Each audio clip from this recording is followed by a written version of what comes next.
they're like, you know who's back there, right? And I'm like, yeah. They're like, try to kick it away from him. I'm like, okay, yeah, let me directionally kick away from Taiwan Jones. Welcome, everybody, to the R&R Catcast, a fan-based podcast focusing on Montana State athletics. We're two dudes named Ryan from the state of Washington talking about our dear Montana State. We hope you enjoy.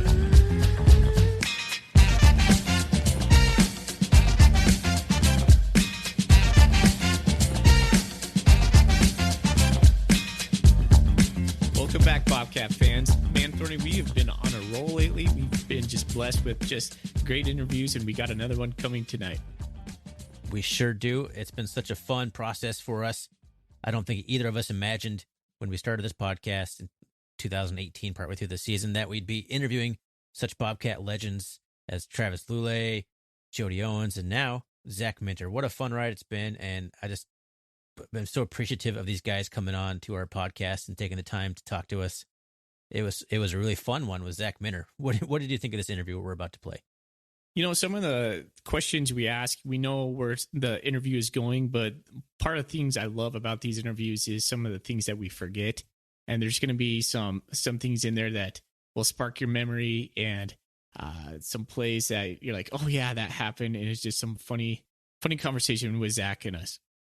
It's true. We're just a couple of fans who are reminded of some things that we didn't see. And I think we typically remind some of the guys that come on here of things that they may not have remembered either, and totally just brings back their memories on things. So there was plenty of that, I think, both ways. It was a really fun interview.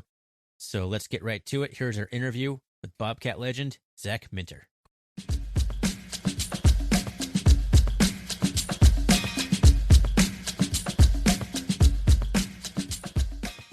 Right now, we welcome in Bobcat all-time great defensive lineman, Zach Minter. Zach, thanks for joining us tonight. How are you doing? I'm doing good, man. Thanks for having me. I'm excited. Oh, such a treat to have you on the show, man. We're both big fans of your playing days, and we've been talking before this, how Ryan and I just enjoy this part of our doing this podcast so much, having these Bobcat legends that we're big fans of come on the show. So we just appreciate you taking the time out of your day to come on to our little fledgling podcast here. Absolutely, man. It's pretty cool to get on here and do a podcast from my office. So, I'm excited to be here. Well, Zach Minter was a defensive tackle for the Bobcats from 2009 to 2012. In 2009, as a true freshman, he saw some playing time, but in 2010, he earned honorable mention, All Big Sky, on his way to scoring 2 touchdowns, I believe. I read that stat today.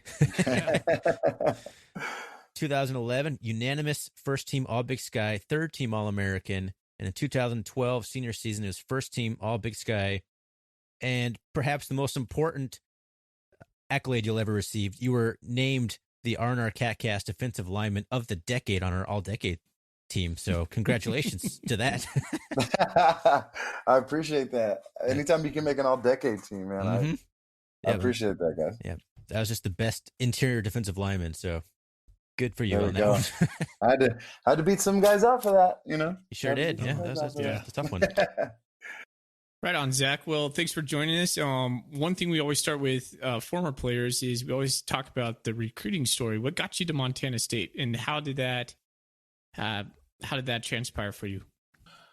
So it was interesting. My high school, I went to Cactus High School here in Glendale, and one of the best athletes to go through Cactus, he was the receivers coach at Montana State. He played at University of Kansas or Kansas State. I'm blanking on his name right now, but he had gone. Was that the quarterback? Yes. What's his name? Oh my gosh, I can't remember his name. I can picture exactly what he looks like. Oh gosh. He was a pretty big time quarterback. He was a big time quarterback. I'm blanking for some reason. It's probably because we're That's recording we're podcast. Yeah, of course. Yeah, exactly. But it's gonna come to me like a little bit later, and I'm just gonna say it out loud. You guys will be like, "Oh yeah, that's him." Yeah. But he was the receivers coach, and so my head coach got my film in front of Coach Beck, and the story is, or at least what Coach Beck tells me, is that there was a play where one of my DBs had picked the ball off in the end zone. And so, as a lineman, you're told to block for your guy until he gets to the end zone. So that's exactly what I did. And I was running stride for stride for about 80 yards till I was gassed out. And then, he said that's all he needed to see. So they went and kind of recruited me and did a really good job. And I remember seeing everybody, in either my living room or at basketball practice or at my games. And then, by the time it came to signing day, I was all in. Jonathan Beasley, I looked it up. Sean Beasley, gosh. Hope he doesn't hear this. He'll be like, oh, all I did for you, couldn't even remember my name. No, but Beasley's awesome. I'm kind of curious. Did you receive any interest from Northern Arizona? Yes. Yeah, that's a story in its own too. They came 2 days before signing day. And, I was looking to go to NAU. I hadn't done any recruiting. I just kind of was seeing what came my way. And I had talked to the D-line coach, and, they wanted to bring me up on a visit. And my parents were thrilled because they wanted to stay. They wanted me to stay in state so they could watch me play. And at the time, I was actually dating a girl who was playing volleyball who was going to go on another scholarship to an NAIA school up there. And I remember them, saying, hey, we could work something out with, I know you got a girlfriend who plays volleyball. There's this and that, we want to get you to NAU. So I remember being torn between that decision to either sign the NLI the next day or make them wait a little bit longer and go on my visit. And so, I had this gut feeling that I felt bad because I was going to take the visit, and then I just felt terrible about it. So then I just forewent the visit and just signed to Montana State. Did you come on a visit to Montana State? Yeah. Yep. And I met a lot of the guys. I met Denarius on there on the trip. I met a couple. I met Everett and some other guys, and they did this really cool thing. I remember they put our highlights together and showed them in front of the whole team after they showed their highlights. And I remember just seeing everybody, all the talent that we had in the room, and I was excited to see who was going to sign and how many people we were going to get, and we had all these Texas guys, and I was like, well, I heard Texas is pretty serious about football, so we got to be doing something right. Because I didn't know. I honestly didn't know much about football. I'd only played 2 years of high school football. Oh. So I was still like learning and figuring out what was what. And so, but I enjoyed my trip for sure. And you were what, about like 260, 265 coming out of high school? Yeah. I was like 260, 265 after probably like 250. Because I kind of slimmed down a little bit. I was playing basketball in high school, so I think I might have slimmed down just a little bit. That was actually one of the questions I had for you. Like, how do you played point guard in high school, right? I did. Yeah. How do you feel that translated to your success on the football field as a defensive tackle? I think the agility part of it, the footwork, the staying low, I think that really helped me out a lot. I didn't know what I was doing when I was a freshman, so when I was going up against like Mike Person and Jeff Hansen, I was just like, all right, I just got to get around these guys. So a lot of my moves were, almost look like crossovers. Like I go one way and then I come back the other. And because I was a lot lighter, I was a little bit quicker. So I tell kids that I coach all the time, it's important to be a dual sport athlete. I don't think it's necessary. I don't think you necessarily have to stick to one sport, because there's certain techniques and certain things that you learn playing multiple sports. Before we get into the Montana State stuff, I just want to recently kind of recap what you're doing right now. You just accepted your first coaching role at Azusa Pacific as a D-line coach. How's that been? And like, what's been some of the challenges? Obviously, we're in the COVID-19 era right now. And maybe what's some of the things you've had successes on there? It's been a lot of fun. So how that happened was I used to go to these FCA camps, which is the Fellowship of Christian Athletes. It's a ministry that's ran through coaches and players and stuff like that. So my sister invited me to a camp at UCLA, And I went the first year and I met the head coach at the time and the OC, who's um, Coach Coach Rudy Carlton. And after that, I went the second time and I went to the campus and I talked to Rudy again. I said, hey, if there's any openings, let me know. I'd love to coach here. And so the head coach left. Rudy got promoted to the head coach and he called me. And that's kind of how I ended up there. So it's just been crazy. Like, one of the biggest challenges is building trust with the defensive linemen and the coaches in the room. And so because of us being quarantined and having to work from home, that's a lot harder to do. And by the time I get back there, we'll have maybe 3 weeks of voluntary workouts and then we're hitting the ground running. So that along with, we got a new DC, so we're installing a whole new defense. So, it's just a lot, but that's kind of the way I like to learn, is just kind of thrown into the fire, figure it out, see what works, see what doesn't work, succeed, fail, succeed, fail. So I kind of like this part, but I'm definitely excited to get back to some type of normal so we can, hopefully have a season. I think you're speaking for pretty much everyone on that point right there. Absolutely. For sure. Well, before we'd be remiss to not mention that you spent some time in the NFL and then had a career in the CFL too. So, what was that like? What was your pro career like in the NFL, and then I guess your transition into the CFL? I mean, it was crazy. When I was my senior year didn't go the way I wanted it to go. I battled injuries here and there, and I went through some rough stuff off the field. So my will to play in the league really wasn't something that I had the whole career, even my senior year. I wasn't even invited to really any of the big all-star games. So I was like, I'm just going to finish school. I'm going to, maybe take I'm weathered from 4 years of college ball. I don't know what I'm going to do. And then I got invited to a camp or an all-star game in Tucson, Arizona. And it kind of just went from there. I got an agent. I left my spring semester so I could train.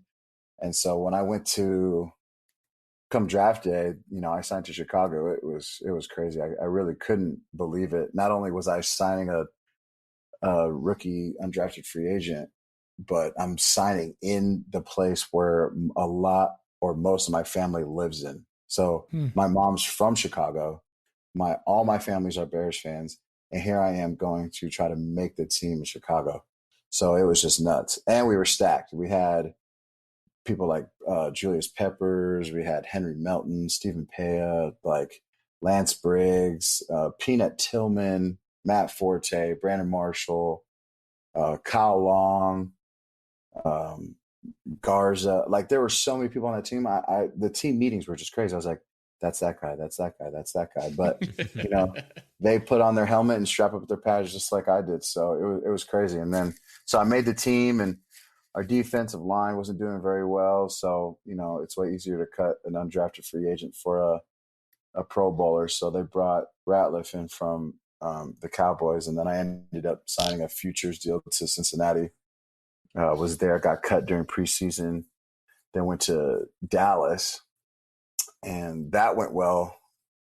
And then I had been cut the last game, and so I ended up going to the CFL, which was crazy. I played with Travis Lulay, who is a legend from Montana State. We've heard of him. And so, it was cool to see what everybody was talking about. I mean, everybody loves Trav. And, when I got to be his teammate and we talked and we had something in common like that, it immediately kind of bonded us, and he kind of took me under his wing. And so it was cool. Was there for 2 years and then ended up in Saskatchewan, and then that was it. So a crazy ride. Bounced around a little bit, got to live in a lot of different places, but I met a lot of cool dudes.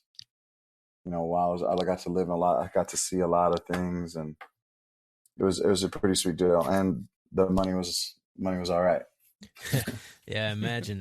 I remember watching some of the plays. You got some good airtime when you were in Dallas. You had a few plays there, and you kind of created some buzz there. And we were watching up in Montana. I was like, all right, Minter, do your thing up there. It was pretty cool to see it. So I want to say we were watching you when we could in the pros. It was cool. I appreciate that, man. I appreciate it. Thank you. So let's bounce back into the Montana State years. In one of the most memorable plays I can even remember, as not only just like for you, but as a Bobcat, came from the 2010 game against Eastern, when you guys were, I think, like 17th ranked in the nation or 15th ranked, but yeah, the Eastern was like 9th, but you guys really took it to them, 30-7. Is that what the final was? Yeah, I mean, it was Man, awesome. I got to But, call Bo Levi and rub that in his face a little bit. I played with Bo in Calgary, and I remember him talking about that play, and he said, why'd you put that the first play on your highlight reel? I was like, it's not my fault, man. You just happened to make the cut, dude. So yeah, I remember that game too. It was crazy. it's one of the coolest plays I've ever seen. I mean, for our listeners who don't know what's going on, you had a 53-yard pick six on a screen pass or over the middle pass. You played it well, man. I was just watching it just today, and it seems to me you had a couple of those plays. It seemed to me like, Zach, that you were just short enough that you could hide behind the offensive line just really well, and you had a knack for assessing or knowing when those screen passes and those bubble plays were coming. But man, you got some wheels, and I think that's something that really differentiated you amongst other linemen that we've had and that we continue to see in the FCS. Is, man, just your speed alone. It was just unmatched as a defensive lineman. But yeah, I know that play, it endeared you to Bobcat Nation, and it's something that, like, if you even just Google yourself into the annals of Montana State Bobcats, that's what comes up. That's the photo you see yourself, and it looks like you're even smiling during it. I probably was, dude. I probably, my eyes were probably huge, and I was probably smiling. That had to be two of the same things. Yeah, and juxtaposed behind you is Bobcat Nation in the sideline, and they're just whooping it up. So what a cool play! What a cool moment! Yeah, I mean, it definitely helped me in the running because we had some injuries on the line, and I kind of had to play. You know, it was kind of like next man up for me. And I just remember a couple of those games, like the game before, I'd stripped some guy for a I stripped the quarterback for a touchdown. That Drake, game, right? yeah, yep. And then that next game, I did that. And then the next game, I drop into coverage and pick a ball off. And so by that time, I remember the next week I was in there, and Coach Beck was like, "Look, I know, I think his name was D'Alba." Yeah, Jason D'Alba. Jason D'Alba. Yep. He's like, I know he's back, but Minter's making plays, so we got to keep him on there. So that's a lot of, what I tell my guys. It's like, hey, we got to make plays up front. That's one of the biggest things, that we can do for our defense, because we're the closest to affect change. And I think, what had helped me was kind of that basketball acumen I had, or just the touch for the ball, just because I was able to either get tips or catch the ball, or be somewhat in the right area at the right time to get a fumble, get a pick, and then go the other way. So shout out to basketball. Yeah. Yeah, I remember real quick sidetrack here. Jason D'Alba came over from Drake with Rob Ash, I believe. That's right. And I remember thinking he was kind of a mean dude on the field. Yeah, he was. He had a real nasty streak. I don't know how he was in real life, but he looked pretty aggressive on the football field. No, he was. He was intimidating for sure. He was a big dude too. Man, I love talking to you guys about this stuff. You definitely bring it back to the forefront. It's almost like I'm sitting in front of D'Alba right now. He had this like yell that was serious. But you know what? I remember when he was done playing, the next time I saw him, he dropped like 80 pounds, and he wasn't as scary as he used to be. That was for sure. So keeping in that game Zach, I remember talking to Jody last week, and one of the questions you asked him was like, "Who's the toughest player you've gone against?" And without hesitation, he said Taiwan Jones. You guys Oh knocked wow. Taiwan Jones out of that game in the third quarter. What do you remember about him, and like, what was your game plan for him? I just remember us knowing that we needed to stop this dude's speed. Like he was fast and he was kind of big too. He wasn't like buff, but he was like tall, you know. So this guy was, you know, Mm-hmm. definitely NFL talent, just quick. And you know, the crazy part about it was playing against Taiwan. I remember one time all our kickers were sick, and so I had to kick off once. I remember that. I Yeah, forgot all Yes, about that. I yes, I had to remember kick that. off once, and That was in I'm Eastern, right? That was in yeah Cheney. in Eastern, and they're like, you know who's back there, right? And I'm like, yeah. They're like, try to kick it away from him. I'm like, okay, yeah, let me directionally kick away from Taiwan Jones. So the first one I like kind of gets down there and they tackle him, but then Coach Beck comes up to me. He's like, all right, what we want you to try to do is like pooch it up in the air, like kick it as high as you can. I'm like, are you serious? Like, where do you think I'm just trying to kick this thing as hard as I can. So what do? I pop it up right next, like right at Taiwan, and he just hits the middle and goes down the sideline. And I remember I had to get on my horse and go and I got there just in time to push him out of bounds, or else he would have been gone.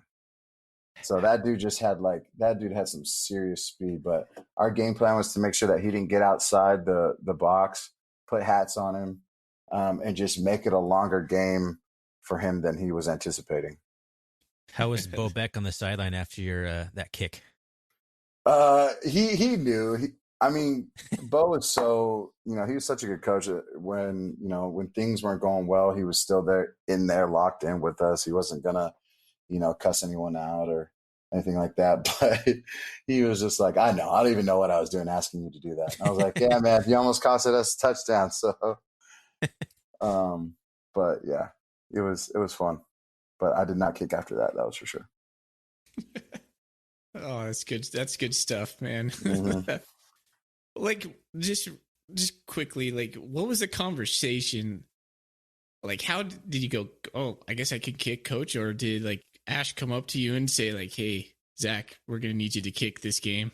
Like, how did that even come about?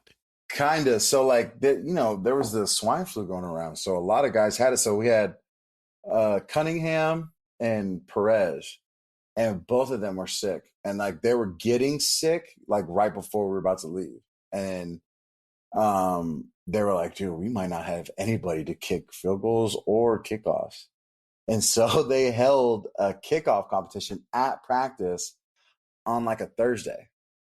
It was like right before we left. And it was like me and I'm the only person I remember was Dan Ogden. And the only reason I remember that is because he was an upperclassman. He was playing like in front of me or like right by me. I was like, I got to beat Dan out for this. Like, I don't even care if it's like doing, I just have to beat Dan. So it was me, Dan Ogden, and I think like, I don't know, like someone else, like a couple other people. And we actually had a kickoff for it.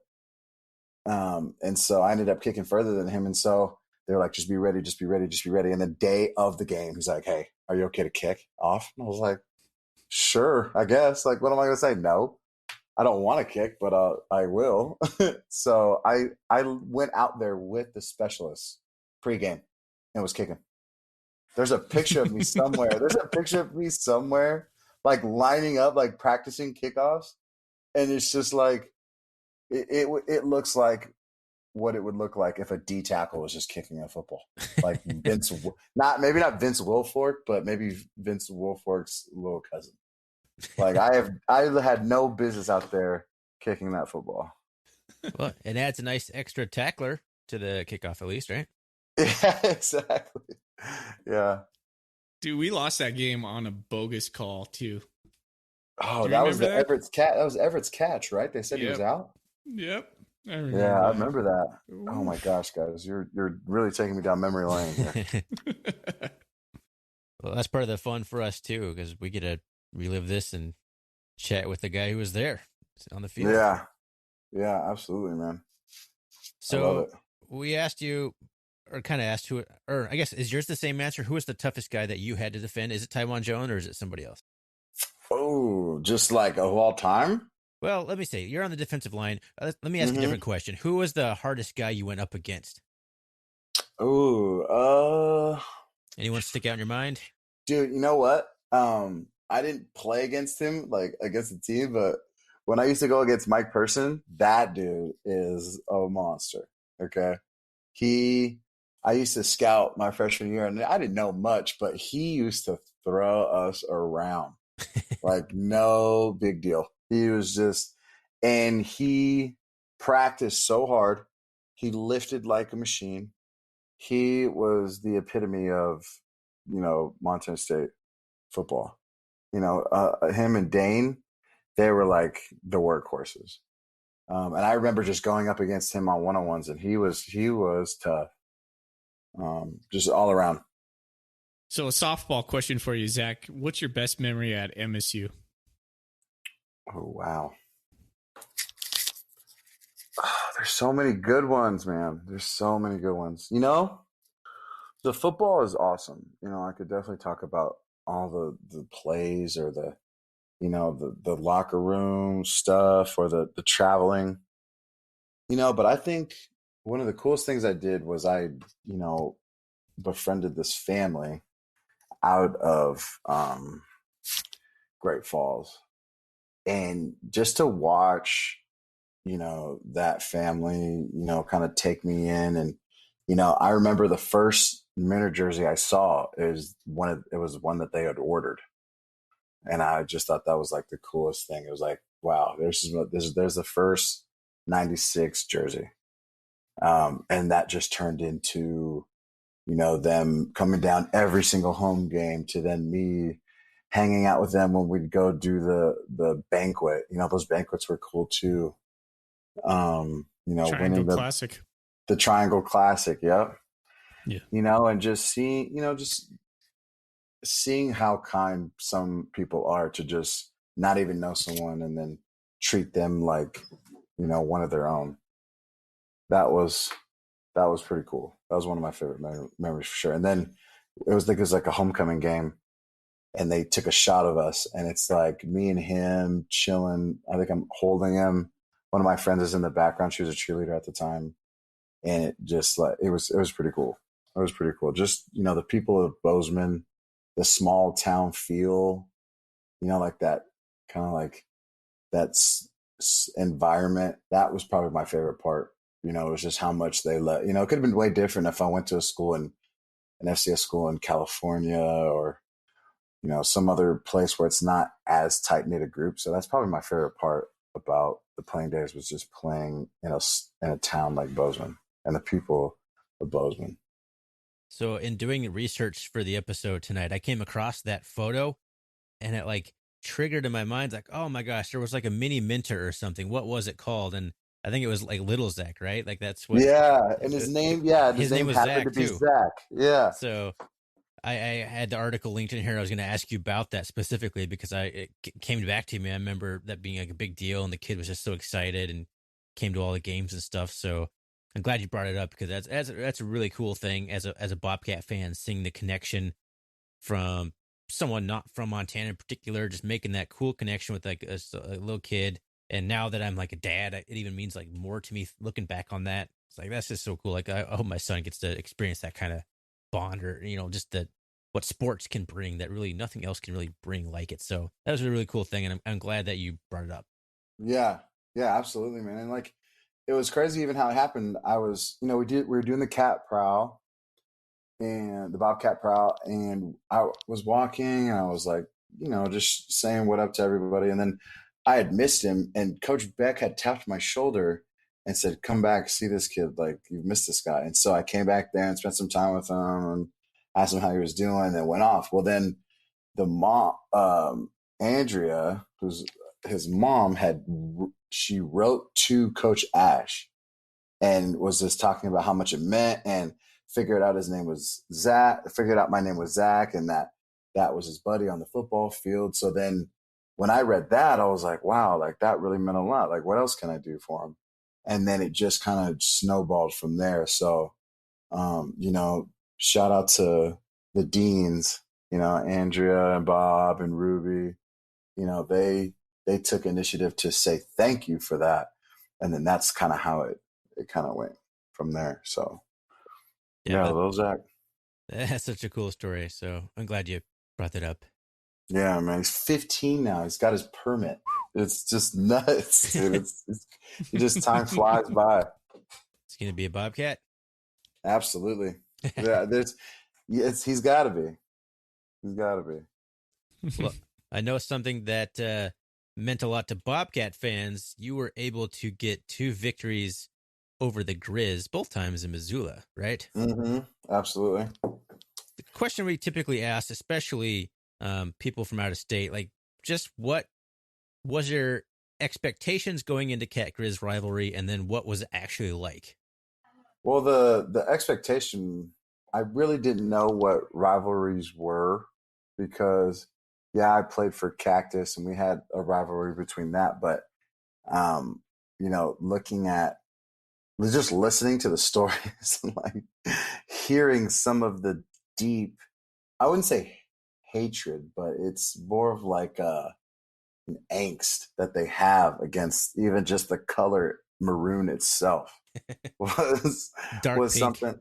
Yeah, dark pink, burnt pink. I've heard all of it. Um, um, I didn't really get it until it was, you know, we had played that game, or you know, maybe even the week leading up to it. That's all anybody wanted to talk about was beating the Grizz, beating the Grizz, beating the Grizz. You know, you hear all the things. We don't care if you lose every game, just beat the Grizz. Like all that stuff is just right there at the forefront. And then, you know, the lights turn on and it's, you know, it's game day and people are just, you know, you really notice it when you walk out for warmups and it's almost full. Like everybody's got their seat.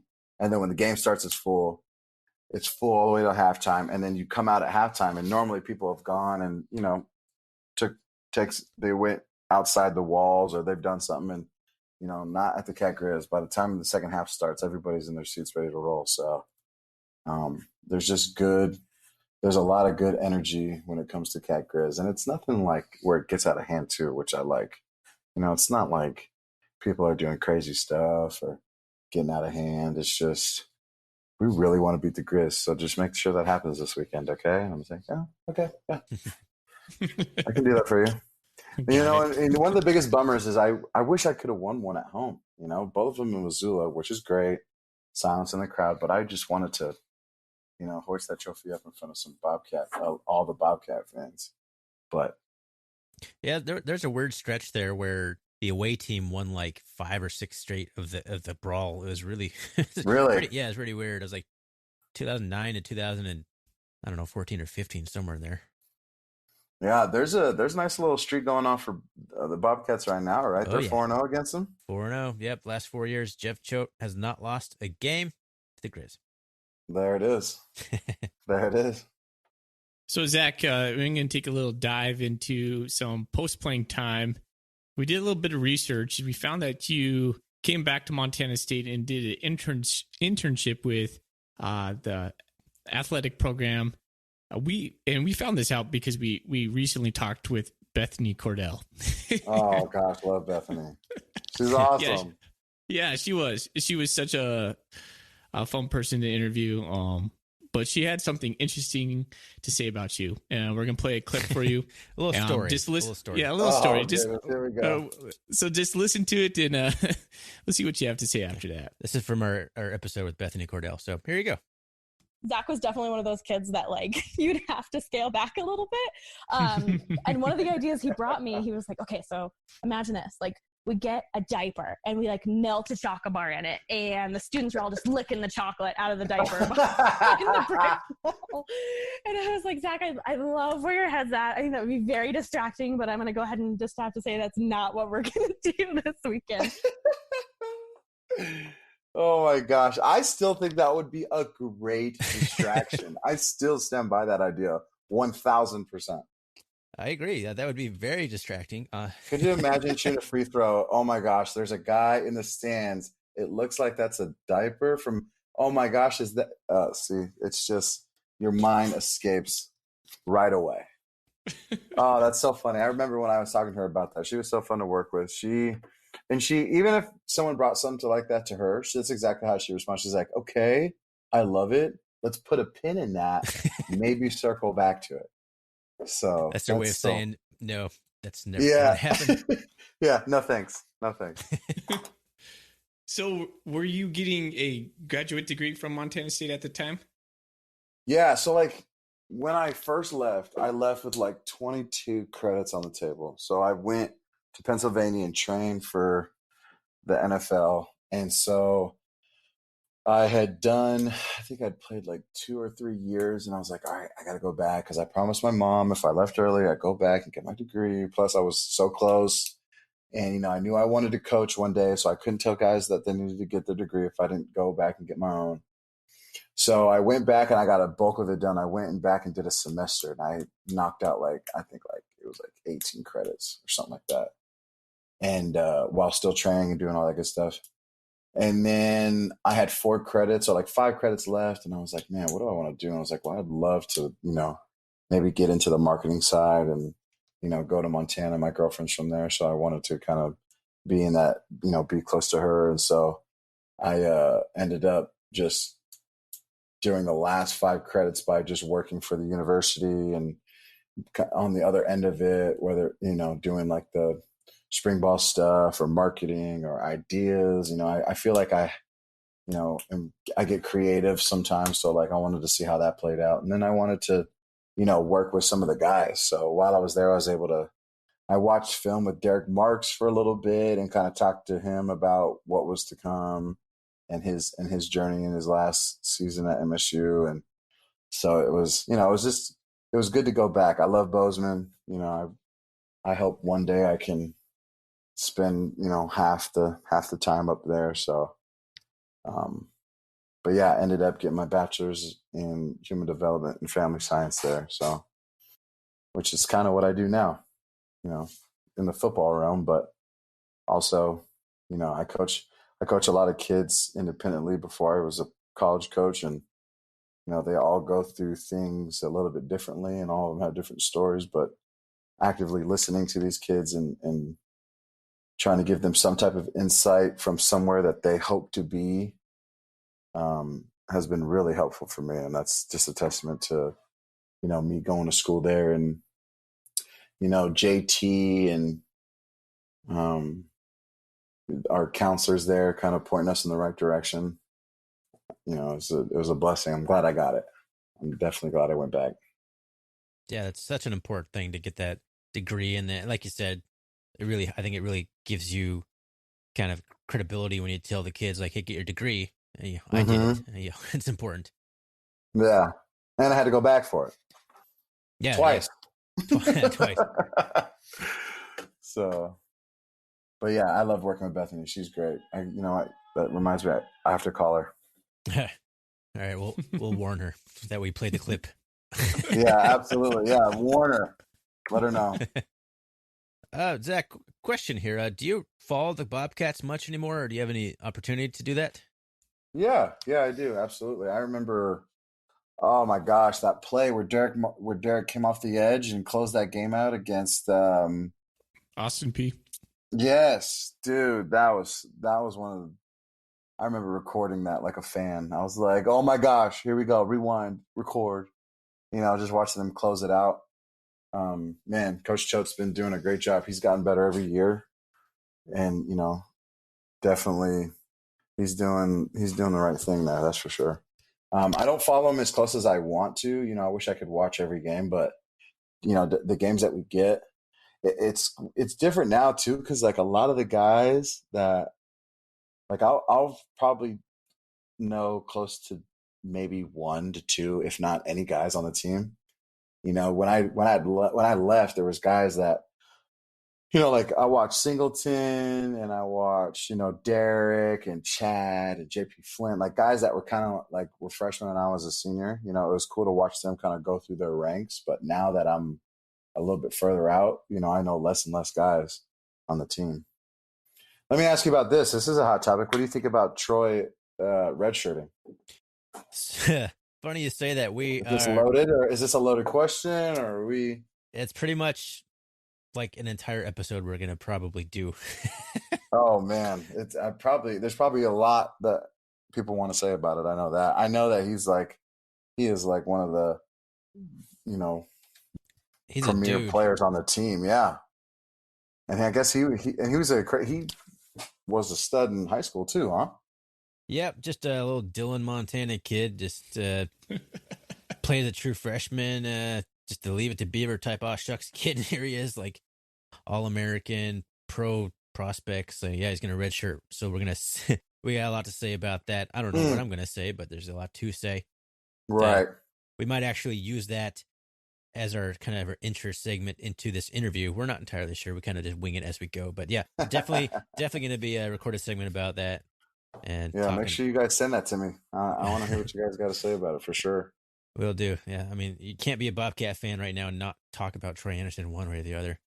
Yeah. Like, yeah. What's he doing at quarterback? What's he doing at linebacker? Oh, he's redshirt. Like, it's always Troy. Oh my gosh, she's bringing out water to the people. You know.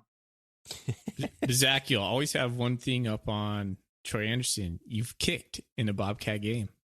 Yeah, but I've never played receiver or quarterback or running back, even though I wish they would have maybe once or twice. You want to score a touchdown? See you coming out of the backfield. You had the wheels to do so. I could see that. That's just kind of D linemen think they can do everything though. That's just kind of like the curse, you know. Like we can play tight end. We can play give me the ball, I'll run it. I'll kick the ball. Yeah, exactly. In high school we used to run this play. They used to call it pig, and they'd put me back there for running back. Never ran it though, so no one's given me my shot yet, so I'm still looking for it. Maybe I'll run it at practice or something. There you go. All right, Zach. Well, we're going to get you out of here pretty soon. We appreciate your time, and we know it's late for you, but the back end of our show is always fun, buy or sell. If you're not familiar with it, all you have to do is just buy or sell the statement I'm going to give you and just kind of your reason behind that. You good to go? Yeah, let's do it. All right, buddy. First question, Zach. Buy or sell 2010 Cat Grizz win over 2012 Cat Grizz win? 2012 over. I'll buy it. So that's going to be a sell then, but tell me why. I would.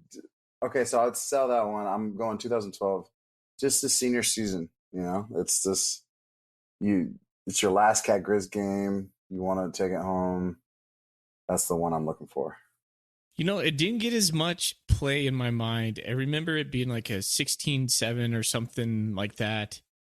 Low scoring game. I remember the Grizz running back Peter Wynn. Just you guys were just bottling that guy up, and he was fast, and so I was really pleased with that.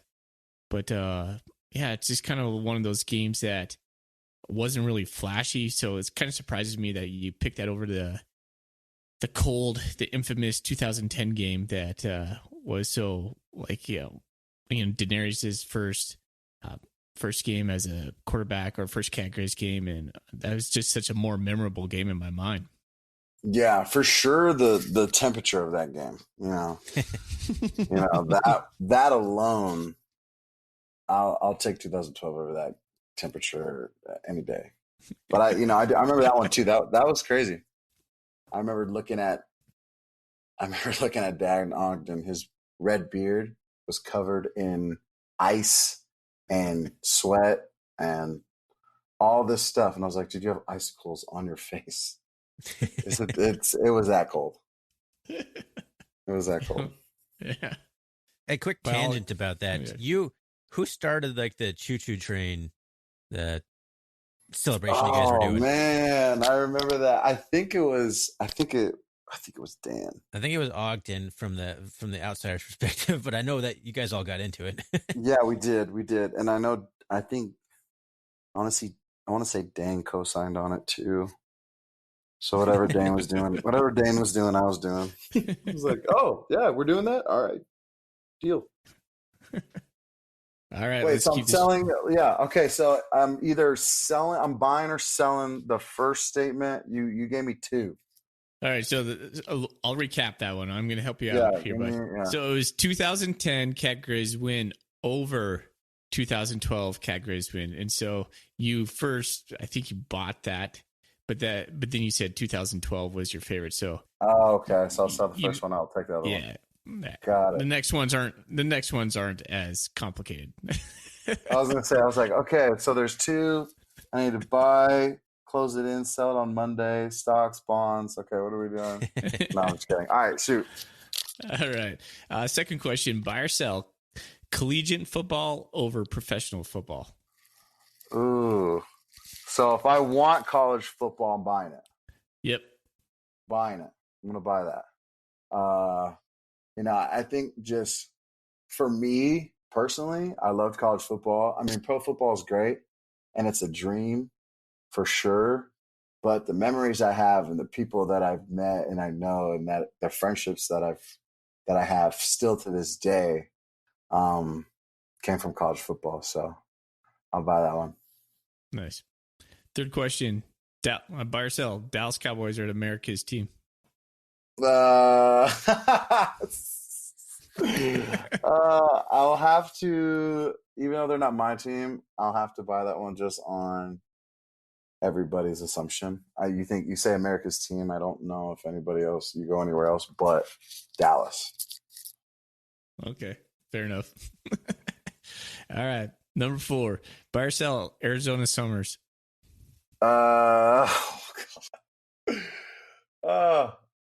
You know what? I'll buy them because it makes you tough. Like I've been in 123-degree heat before, so anything under that, I'm good. So when we had those summer days in Montana, I would have no problem with them at all. And I remember seeing my Montana guys; they'd just be dying. They'd be so hot, and I'd just be like, "Dude, it's like 90 out here. How are you dying? I'm used to 120." So I think it gives a bit of a grit, just like people that grow up in the cold, people that grow up in snow. I know a lot of them try to get out, but I feel like we're tougher for it. So I'll buy it. Does this state just shut down when it's like 120? Like, what happens during those days? You know, it's kind of crazy. It's just like when it's extremely cold and there's snow everywhere. A lot of you don't see people doing anything outside. The AC's cranked up anywhere you go. There's constantly people talking about the heat, so everyone's always telling everyone to hydrate. And you got to be careful, man, because there's people that are falling out on these hikes, or they'll go on. They think they might be a little bit too tough, so it's 120 out, and they go on a hike with limited water, and heat exhaustion is a real thing. And whether you're hiking or you're golfing, it kind of just jumps on your back. So not a lot of stuff being done outside. A lot of people are inside, but yeah, when it's 120, man, it's all anyone's ever talking about. And when it's that hot, that means the whole week's gonna be hot. So you check your weather, and the whole list through a week is in 120, 115, 111, 115, 120. It's crazy. Sounds horrible. Yeah, I was telling you that I lived in Glendale for a little bit when I was a kid. We had school shut down 1 or 2 days for like 120 some odd heat. Like school just shut down. Like, don't even go to school. What? Yeah. What? I've never heard of that. I was like kindergarten though. Still, like kindergarten, they would just tell us to stay away from the jungle gym because it's scalding hot. Don't go on the metal. Right, exactly. All right, one last question here. I usually do an oddball question at the end of these. Buy or sell, you can still do a standing backflip. Oh my goodness, I'm selling that all the way. I'm selling that all the way because I don't want to break my neck. But, that is something I'm hoping, to recreate. And I don't know if it was standing backflip. I think it was a back handspring that they would go for. But, some people said backflip, and I don't think I really corrected them. I was like, yeah, sure. It's all part of the mystique, backflip, man. Just let it ride. Yeah, backflip, front flip, cartwheel, I'll do whatever. As long as I can get some playing time here. So. All right, Zach. Well, that's the last question we have for you here. Thanks for coming on, man. Really appreciate it. It was a lot of fun. Absolutely, man. Like I said, I'm free whenever. So if you guys need a filler, or you need a let me co-host one of these things one of these times. Get maybe a spot. I can throw some questions out there, man. I thought this was a lot of fun. I think you guys got something really great going on right here. I appreciate that. It's really kind to man. hear. It means a lot to us. Yeah, Thank you. absolutely. What was it like? Let me ask you guys a question. Hold on real quick before you let me go. What was it like, what was the interview with Coach Choate like? Haven't got that far yet. No? Are you guys still working on that one? We're working up the courage maybe to talk to Jeff Choate. Oh, That's about wow, right. man. I'll get you in there. You let me know when. We'll get Coach Choate on here, dude. We've had the Well- opportunity to sit in for exactly one press conference. When we were back for homecoming, we had press passes, and we sat there pretty much back row like you would in a class you don't want to be in. You don't know what you're doing. We're just sitting in the back like, oh man, he's intense. Let's not make ourselves aware. Like no one needs to know we're here. Could you imagine? He is intense. Could you imagine if he just pointed you two out and was like, "Hey, you two, what are you doing here?" I don't even have an answer exactly for what your I was- hypothetical situation, let alone what I would have done in the real situation. Oh, I remember sitting back there with Thorny, and I was like, I hope he doesn't look at us. Don't make eye contact. Just look away if he looks at us. I probably would have thrown Shane under the bus, honestly. Like Shane invited us. We have a buddy, Shane, who kind of has a Bobcat Outsider. He's been recording like the press conferences video and putting them up on YouTube, and he kind of helped us get the press passes out of like him. It's his fault. It was his fault. Yeah, exactly. Yeah, you got to find an out somewhere. Where's the pizza? We were told there was going to be pizza. So you got to talk to Bill, man. You got to talk to Lamberty about that. But yeah, That guys, guy's I appreciate it, man. Thanks for having me. Yep. Of course, we end every episode with a big Go Cats. So can I get a Go Cats? Go Cats. Go Cats. Go Cats.